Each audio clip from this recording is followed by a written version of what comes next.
ನಮಸ್ತೆ ಟಿವಿ 20 ಕನ್ನಡ ವಾಹಿನಿಗೆ ಸ್ವಾಗತ. ರಾಯಚೂರು ಜಿಲ್ಲೆಯ ಮಾನ್ವಿ ಪಟ್ಟಣದಲ್ಲಿ ರಾಜ್ಯ ಹೆದ್ದಾರಿ ಅಭಿವೃದ್ಧಿ ಕಾಮಗಾರಿಯ ವೇಳೆ ಹಳೆಯ ಡಿವೈಡರ್ ಮೇಲೆಯೇ ಮತ್ತೊಂದು ಡಿವೈಡರ್ ನಿರ್ಮಿಸಲಾಗುತ್ತಿರುವುದು ಅವೈಜ್ಞಾನಿಕ ಕಾಮಗಾರಿ ಅಂತ ಸಾಮಾಜಿಕ ಕಾರ್ಯಕರ್ತ ಶಿವರಾಜ್ ಜಾನೇಕಲ್ ಆರೋಪಿಸಿದ್ದಾರೆ. ಕಾಮಗಾರಿ ನಡೀತಾ ಇರುವ ಸ್ಥಳಕ್ಕೆ ಭೇಟಿ ಕೊಟ್ಟು ಪರಿಶೀಲಿಸಿದ ಬಳಿಕ ಮಾತನಾಡಿದ್ರು. ರಾಜ್ಯ ಹೆದ್ದಾರಿ ಅಭಿವೃದ್ಧಿ ಕಾಮಗಾರಿಯನ್ನು ವೈಜ್ಞಾನಿಕವಾಗಿ ಕೈಗೊಳ್ಳಬೇಕಾಗಿತ್ತು. ಆದರೆ ಈಗ ನಡೀತಾ ಇರುವ ಕಾಮಗಾರಿ ಸಾರ್ವಜನಿಕರಿಗೆ ಯಾವುದೇ ಪ್ರಯೋಜನವಾಗುವುದಿಲ್ಲ. ರಸ್ತೆ ಅಗಲೀಕರಣದೊಂದಿಗೆ ಸರ್ವಿಸ್ ರಸ್ತೆ ನಿರ್ಮಿಸಿದರೆ ಮಾತ್ರ ವಾಹನ ಸಂಚಾರ ಸುಗಮವಾಗುವುದರ ಜೊತೆಗೆ ಪಟ್ಟಣದ ಅಭಿವೃದ್ಧಿಗೂ ವೇಗ ಸಿಗಲಿದೆ ಎಂದಿದ್ದಾರೆ. ಮಾನ್ವಿ ಪಟ್ಟಣದ ಅಭಿವೃದ್ಧಿಗೆ ಸಂಬಂಧಿಸಿದಂತೆ ಜನತೆ ಜಾಗೃತರಾಗಬೇಕು. ಮೂಲ ಸೌಲಭ್ಯಗಳ ಕೊರತೆ ಕುರಿತು ಜನಪ್ರತಿನಿಧಿಗಳು ಹಾಗೂ ಅಧಿಕಾರಿಗಳನ್ನ ಪ್ರಶ್ನಿಸುವ ಮನೋಭಾವ ಬೆಳೆಸಿಕೊಳ್ಳಬೇಕು. ಜನರ ಪ್ರಶ್ನೆ ಹಾಗೂ ಒತ್ತಾಯ ಹೆಚ್ಚಾದಾಗ ಮಾತ್ರ ಅಭಿವೃದ್ಧಿ ಕಾಮಗಾರಿಗಳು ಸಮರ್ಪಕವಾಗಿ ನಡೆಯಲು ಸಾಧ್ಯ. ಇಲ್ಲವಾದರೆ ಮಾನ್ವಿ ಹಿಂದುಳಿದ ಪ್ರದೇಶ ಎಂಬ ಹಣೆಪಟ್ಟಿಯಿಂದ ಹೊರಬರಲು ಸಾಧ್ಯವಾಗುವುದಿಲ್ಲ ಎಂದು ಅವರು ಎಚ್ಚರಿಸಿದ್ದಾರೆ. ರಾಜ್ಯ ಹೆದ್ದಾರಿ ಕಾಮಗಾರಿಯನ್ನ ಮರುಪರಿಶೀಲಿಸಿ ಸಾರ್ವಜನಿಕರಿಗೆ ಅನುಕೂಲವಾಗುವ ರೀತಿಯಲ್ಲಿ ವೈಜ್ಞಾನಿಕ ಯೋಜನೆ ಅಡಿ ರಸ್ತೆ ಅಗಲೀಕರಣ ಹಾಗೂ ಸರ್ವಿಸ್ ರಸ್ತೆ ನಿರ್ಮಾಣಕ್ಕೆ ಸರ್ಕಾರ ಕ್ರಮ ಕೈಗೊಳ್ಳಬೇಕು ಅಂತ ಶಿವರಾಜ್ ಜಾನೇಕಲ್ ಆಗ್ರಹ ಮಾಡಿದ್ದಾರೆ. తెలుగు అది కన్నడ మాన్వి తాలూకులో చాలా మంచిగా అవ్వాలంటే సిటీ ఏం చేయాలా? పాత డ్రైవర్ ಮೇಲೆ మీరు కాంక్రీట్ వేసుకొని ఎత్తు చేస్తారు, తప్పు కదా?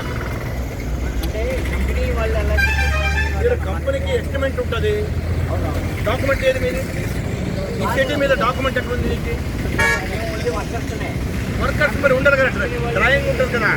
ఇది పని చేయాలంటే ఎత్తు ఎంత ఉండాలా, వాన్ ఎంత వెళ్ళాలా, ఇది దీనికి ఏమైనా ఉండాలి కదా. వాళ్ళ దగ్గర ఉందా? కంపెనీ వాళ్ళ దగ్గర ఉంటుంది. ఎక్కడుంది? కంపెనీ వాళ్ళు చెప్తారంటే మీరు పాత మీద మీరు వేసుకుని వెళ్తున్నారు కదా. ಈ ಹೃದಯ ಭಾಗದಲ್ಲಿರ್ತಕ್ಕಂಥ ಬಾಬಾ ಸಾಹೇಬ್ ಅಂಬೇಡ್ಕರ್ ಸ್ಟ್ಯಾಚ್ಯೂ ಮಾನವಿ, ಇಲ್ಲಿ ನಾವು ಒಂದು ಕನಸು ಕಂಡೀವಿ. పెద్దగా రోడ్ ಆಗಬೇಕು, ದೊಡ್ಡದು ಚೆನ್ನಾಗಿರ್ಬೇಕು, ಅಗಲ ಇರಬೇಕು. ಇದು ರೋಡ್ ವಸ್ತುಗಳು ಇದು ಪಾತ್ ಕಿತ್ತೇಸಿ ಸೆಂಟರ್ చేయాలి కదా. ಸೆಂಟರ್ ಮಾಡಿಬಿಟ್ರೆ ఇంకా కాదు. మీరు అంతా ಕಳಪೆ ಕಾಮಗಾರಿ ಮಾಡಕತ್ತೀರಿ. ಟೋಟಲ್ ಕಳಪೆ ಕಾಮಗಾರಿ ಆದಿದ್ದು. ಇದು ಟೂಪ್ ಪಾಲಿಸಿ ಮಾಡಿ ನೀವೆಲ್ಲ ಇದನ್ನ ದುಡ್ಡು ಎತ್ತಕ್ಕೆ ಮಾಡ್ತಾ ಇದ್ದೀರಿ. కంపెనీ వాళ్ళకి చేస్తే టెక్నీషియన్ లేదు కదా. ఇక్కడ టెక్నీషియన్ ఎవరున్నారు? నీవు టెక్నీషియనా, ఇంజనీరా? నీది ఏమైంది, చదువు ఏమైంది? బీ సివిలా? వాళ్ళ కంపెనీ వాళ్ళతో బీ సివిలా? టెక్నీషియన్ నీవు? వర్కర్స్ ఎవరు లేరు కదా. దీని మీద పాత డ్రైవర్ మీద ఈ అత్తి కట్టేస్తున్నారు కదా. దీన్ని ఎందుకు? ఇది ఏంటి ఇది కథ? వాళ్ళ డిజైన్ కథ ఏంటి? నీకు నీ జాబ్ నుంచి చేస్తున్నారా? గవర్నమెంట్ డబ్బులు ఇస్తుందా లేదా?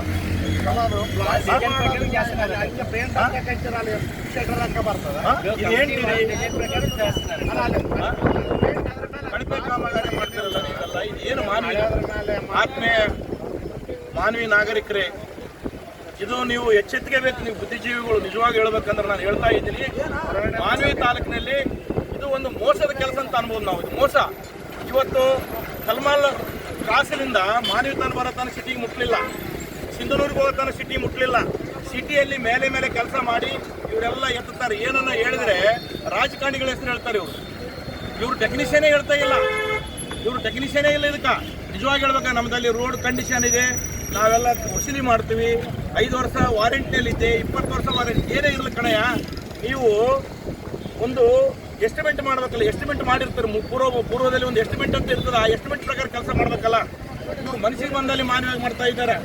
ಹಳೆ ಮೈಟೀಸ್ ಕಂಪ್ನಿಯಲ್ಲಿ ಇರ್ತಕ್ಕಂಥ ಲಕ್ಷಾನುಗಟ್ಟಲೆ ಇವತ್ತು ಡ್ರೈನೇಜ್ ತೆಗೆದು ಒಂದು ಹೊಸ ಡ್ರೈನೇಜ್ ಅದರ ಪಕ್ಕದಲ್ಲೇ ರೂಪಿಸಿರಿ.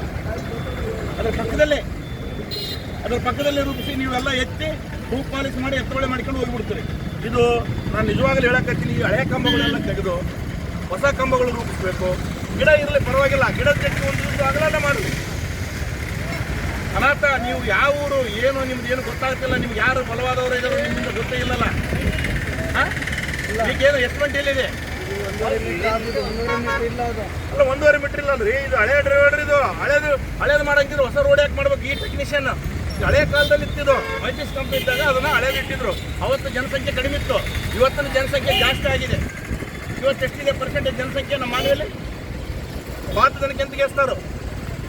ನಾವು ಮಾನವಿ ನಾಗರಿಕರಿಗೆ ಹೇಳೋದಿಷ್ಟೇ, ನಮ್ದು ವೈಯಕ್ತಿಕ ಯಾರಿಗೂ ಇಲ್ಲ, ನಿಮ್ಗೆ ಮಾತಾಡ್ತಕ್ಕಂಥೂ ಇಲ್ಲ. ಇದು ಜಾನೇಕಲ್ ಮಾಜಿ ತಾಲೂಕು ಪಂಚಾಯತ್ ಸದಸ್ಯರು. ಮಾನ್ವಿ ನಗರದಲ್ಲಿ ನಾವು ವಾಸ ಮಾಡ್ತಾ ಇದ್ದೀವಿ. ಮಾನ್ವಿ ನಗರದ ಬಗ್ಗೆ ನಮಗೆ ಕಳಕಳಿ ಇದೆ. ಇವತ್ತು ಸುಮಾರು 1700 ಕೋಟಿ ಅನುದಾನದ ಅಡಿಯಲ್ಲಿ ರಸ್ತೆ ಕಾಮಗಾರಿ ಪ್ರಾರಂಭ ಆಗಿತ್ತು. ಇದ್ರ ಬಗ್ಗೆ ನಾವು ಯಾವತ್ತೂ ಕೂಡ ನಾವು ಚಿಟಿ ಅಂತ ಮಾತಾಡಿಲ್ಲ. ನಮಗೂ ನೋವು ಏನಾಗಿದೆ ಅಂದರೆ ಮಾನ್ವಿ ಪಟ್ಟಣದಲ್ಲಿ ಇರತಕ್ಕಂಥ ಕಾಮಗಾರಿ ಇವತ್ತು ರಾಯಚೂರಿನಿಂದ 7 ಮೈಲ್ ಕ್ರಾಸ್ಲಿಂದ ಮಾನ್ವಿ ತಂದುಬಿಟ್ಟು APMCಲಿಂದ ಸಿಂಧನೂರು ತನಕ ಕಾಮಗಾರಿ ಮುಗಿಸಿ ಈ ಕಾಮಗಾರಿಯ ಕೊನೆ ಹಂತದಲ್ಲಿ ಇದನ್ನು ಮಾಡ್ತಾರಂತಂದರೆ ನೋಡು, ಇವತ್ತು ಕಣ್ಣಿಗೆ ಕಾಣ್ತಿದೆ. ಮಾಧ್ಯಮ ಸ್ನೇಹಿತರು ನೀವು ಸಾಲ ಹೋದ್ರಿ, ಮಾನ್ವಿ ನಗರದವರು ನೋಡ್ರಿ, ಯಾರೊಬ್ಬರು ಕೂಡ ಮಾತಾಡ್ತಾ ಇಲ್ಲ ಈ ಮಾನ್ವಿ ನಗರದ ಬಗ್ಗೆ. ಯಾಕಂದರೆ ಹಳೆಯ ಡ್ರೈವರ್ ಮೇಲೆ ಹಳೆ ಕಾಮಗಾರಿ ಮೇಲೆ ಗೋಡೆ ಕಟ್ಟಿ ಇವತ್ತು ಯಾವುದೇ ಒಂದು ರಾಡು ಸಹ ಇಟ್ಟಿಲ್ಲ, ಇಲ್ಲಿ ಯಾವುದೋ ಒಂದು ರಾಡಿಲ್ಲ, ಅದ್ರ ಮೇಲೆ ಇವತ್ತು ಆಗ್ತಾರೆ. ನಾನು ಇದು ಪ್ರಾರಂಭದಲ್ಲಿ ನಾನು ಅಬ್ಜೆಕ್ಷನ್ ಮಾಡಿದ್ದೆ. ಇವತ್ತು ನಾನು ಪ್ರಾರಂಭ ದಿನೇ ಮಾಡಿದೆ. ಇವತ್ತು ಯಾಕೆ ಮಾಡಿದ್ನಿ ಅಂತ ನೋಡಿ ಸರ್, ಹಳೆಯ ಡ್ರೈವರ್ ಮೇಲೆ ಇವತ್ತು ಕಾಮಗಾರಿ ಪ್ರಾರಂಭ ಆಗ್ಯದ. ಇದು ಮಾನ್ವಿ ನಗರದ್ದು, ಇದು ಒಂದು ರಾಡಿಲ್ಲ ಗಟ್ಟಿಲ್ಲ, ಇದು ಹಿಂಗೆ ಒಂದು ಸ್ವಲ್ಪ ಹಿಂಗೆ ಅಂದರೆ ಇದು ಹೋಗಿಬಿಡ್ತದೆ ಮುಂದಿನ ದಿನಗಳಲ್ಲಿ. ಇದು ಯಾಕೆ ಹೇಳ್ತೀನಿ ಅಂತಂದರೆ ಇವತ್ತು ಮಾನ್ವಿ ನಗರದಲ್ಲಿ ಯಾರೋ ನಮ್ಮ ನಾಯಕರು ಆಗಿರ್ಬೋದು, ಲೀಡರ್ ಆಗಿರ್ಬೋದು, ಗಿಡಗಳು ತೆಗಿಬಾರ್ದು. ನಮಗೂ ಗಿಡದ ಮೇಲೆ ಸಂತೋಷ ಇದೆ. ಕಾಮಗಾರಿ ಆಗಬೇಕಂದ್ರೆ ಒಂದು ನೀಟಾಗಿ ಹಳೆಯ ಪೋಲ್ಸ್ಗಳನ್ನು ತೆಗೆದುಹಾಕಿ ಹೊಸ ಪೋಲ್ಸ್ ನೆಡಬೇಕು. ಹಳೆ ಡ್ರೈವರ್ ಮೇಲೆ ಹಾಕಬಾರ್ದು ಅಂತ ಕಿತ್ತೆ ಹಾಕಬೇಕು. ಸಂಪೂರ್ಣ ಹೊಸ ರಸ್ತೆಯನ್ನು ಇದನ್ನು ರೂಪಿಸಬೇಕನ್ನೋಂಥ ಮಾತುಗಳು ಈ ಸಂದರ್ಭದಲ್ಲಿ ಹೇಳ್ತೀನಿ.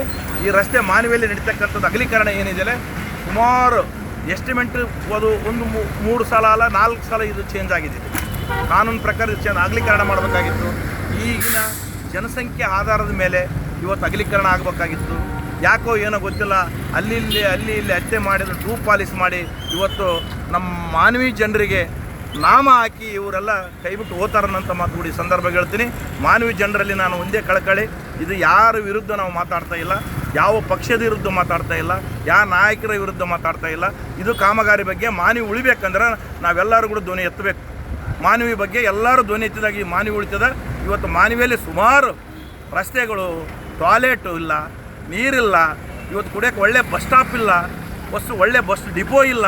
ಇವತ್ತು ಮಾನವಿಯಲ್ಲಿ ಹದಗೆಟ್ಟು ಹಾಳಾಗಿ ಹೋಗ್ಯದಂತಂದ್ರೆ ತಪ್ಪಾಗಲಿಕ್ಕಿಲ್ಲ. ಮಾನವಿ ನಗರದಲ್ಲಿ ಇವತ್ತು ಎಷ್ಟೋ ದಿನ ನಾವು ಅಂತಿದ್ದೀವಿ, ದೇವದುರ್ಗದ ಹಿಂದುಳಿದ ಅಣೆಪಟ್ಟಿ ಅದು ಚಿನ್ನ ಆಗಿದೆ ದೇವದುರ್ಗ. ಇವತ್ತು ಮಾನವಿ ಹಾಳಾಗಿದೆ ಅನ್ನೋಂಥ ಮಾತುಗಳು ಈ ಸಂದರ್ಭದಲ್ಲಿ ಹೇಳ್ತೀನಿ. ಎಲ್ಲರೂ ನಾನು ಯಾರು ವಿರುದ್ಧ ಮಾತಾಡೋಂಗಿಲ್ಲ. ಇದ್ರ ಬಗ್ಗೆ ಕಾಳಜಿ ವಹಿಸಿ ಈ 1700 ಕೋಟಿ ಅನುದಾನದಲ್ಲಿ ಬಂದಿರತಕ್ಕಂಥ ಅನುದಾನದಲ್ಲಿ ಈ ಕಾಮಗಾರಿಯನ್ನು ಒಳ್ಳೆ ಚೆನ್ನಾಗಿ ಚಿನ್ನ ಮಾಡಿರಿ. ನೀವೆಲ್ಲರೂ ಧ್ವನಿ ಎತ್ತಿರಿ. ಸಂಬಂಧಪಟ್ಟಂಥವ್ರು ಇದಕ್ಕೆ ಸೈಡಿಗೆ ಬಂದು ಇದನ್ನು ಎನ್ಕ್ವೈರಿ ಮಾಡಿರಿ. ಇದಕ್ಕೆ ಅನಾಥ ಆಗಿದೆ ಬಂಧುಗಳೇ, ಇದು ಅನಾಥ ರೋಡು, ಇದು ಯಾವ ಇಂಜಿನಿಯರ್ ಇಲ್ಲ. ಏನನ್ನ ಪ್ರಶ್ನೆ ಮಾಡಿದರೆ ಯಾವನೋ ಒಬ್ಬ 7th ಓದಿದವನು ಅಲ್ಕೈ ಮೇಸ್ತ್ರಿ ಬಂದು ಇದಕ್ಕೆ ಉತ್ತರ ಕೊಡ್ತಾನೆ. ಯಾವನು ಕ್ವಾಂಟಿಟಿ ಒಂದು ದಿನ ಕೂಡ ಟೆಕ್ನಿಷಿಯನ್ ಇದ್ದವನು ಒಬ್ಬನು ನಿಂತಿಲ್ಲ, ಸಿವಿಲ್ ಇಂಜಿನಿಯರ್ ನಿಂತಿಲ್ಲ, ಈ ರಸ್ತೆ ಮೇಲೆ ಯಾರೂ ನಿಂತಿಲ್ಲ. ಏನನ್ನ ಕೇಳಿದರೆ ವೀಡು ವಾಡ್ ಅಂತಾರೆ ಅವ್ರು. ತೆಲುಗು ಮಾತಾಡ್ತಾರೆ ರೀ ಅವರು, ಎಲ್ಲಿಯವರೋ ಗೊತ್ತಿಲ್ಲ, ಅವ್ರಿಗೆ ಅರ್ಥನೇ ಆಗ್ತಾ ಇಲ್ಲ ಡ್ರೈವರ್ ಬಗ್ಗೆ. ಕಂಪ್ಲೀಟ್ ಅವ್ರು ಇದು ಕಾಮಗಾರಿ ಪ್ರಾರಂಭ ಮಾಡೋ ಕಾಲಕ್ಕೆ ಮಾಧ್ಯಮದಲ್ಲಿ ಹೇಳಬೇಕು. ಮಾನ್ಯ ತಹಶೀಲ್ದಾರಿಗೆ ಆಗಲಿ ಇದಕ್ಕೆ ತಿಳಿಸಬೇಕು. ತಿಳಿಸಲಿಲ್ಲ, ಯಾರಿಗೆ ಹೇಳಲಿ, ಇದು ಏನು ನಡೀತದೆ ಅಂತಲೂ ಗೊತ್ತಿಲ್ಲ. ನಾಳೆ ಹಿಂಗೆ ನಡೆದ್ರೆ ಮುಂದಿನ ದಿನಗಳಲ್ಲಿ ನಾವು ಉಗ್ರವಾದ ಹೋರಾಟ, ನಾವು ಚಳವಳಿಗಳನ್ನು ಹಮ್ಮಿಕೊಂತೀವಿ. ಈ ಕಮಿಟಿಗಳಲ್ಲಿ ಎಲ್ಲ ಸಂಘ ಸಂಸ್ಥೆಗಳು ಒಂದು ದಿನ ನಾವು ಮೀಟಿಂಗ್ ಕರೆದು ಎಲ್ಲರಿಗೆ ಹೇಳಿ ಮಾನವಿ ನಗರದ ಬಗ್ಗೆ ಎಚ್ಚೆತ್ತಿಗೆ ಬೇಕು. ಒಳ್ಳೆ ನೀರು ಬೇಕು, ಒಳ್ಳೆ ಲೈಟ್ ಬೆಳಕು ಬೇಕು, ಒಳ್ಳೆ ಟಾಯ್ಲೆಟ್ ಬೇಕು. ನಮಗೆ ಬೇಕಿರೋದು ಇವು 3 ಇವೇನಿಲ್ಲ. ಒಂದು ರಸ್ತೆ, ಒಂದು ಹಾಸ್ಪಿಟ್ಲು, ಒಂದು ಲೈಟು, ಇವತ್ತು ಒಳ್ಳೆ ಟಾಯ್ಲೆಟು ಎಲ್ಲ ಬೇಕು. ಇವತ್ತು ಹದಗೆಟ್ಟು ಹಾಳಾಗಿ ಹೋಗ್ಯದಂದ್ರೆ ತಪ್ಪಾಗಲಿಕ್ಕಿಲ್ಲ. ಇದನ್ನು ಮುಂದಿನ ದಿನಗಳಲ್ಲಿ ಸರಿಪಡಿಸ್ತೀವಿ. ಸರಿ ಆಗಲೇಬೇಕನ್ನೋಂಥ ಮಾತುಗಳು ಈ ಸಂದರ್ಭ ಹೇಳ್ತೀವಿ. ಹಳೆ ಡ್ರೈವರ್ ಮೇಲೆ ಇದು ಇಮ್ಮಿಡಿಯೇಟ್ ತೆಗೆದರೆ ಅವ್ರಿಗೆ ಒಳ್ಳೆಯದು. ಇಲ್ಲಾಂದ್ರೆ ಮಾನವಿಯಲ್ಲಿ ನಾವು ಹೋರಾಟ ರೂಪಿಸ್ತೀವಿ ಅನ್ನೋಂಥ ಮಾತುಗಳು ಈ ಸಂದರ್ಭದಲ್ಲಿ ಹೇಳ್ತೀವಿ. ಸೈಯದ್ ಖಾದರ್ ಬಾಷಾ, TV20 ಕನ್ನಡ, ಮಾನ್ವಿ. ಕನ್ನಡಿಗರ ಮೆಚ್ಚಿನ ನಿಮ್ಮ TV20 ಕನ್ನಡ ವಾಹಿನಿ ಇದೀಗ ಟಿವಿಯಲ್ಲಿ ಲಭ್ಯ.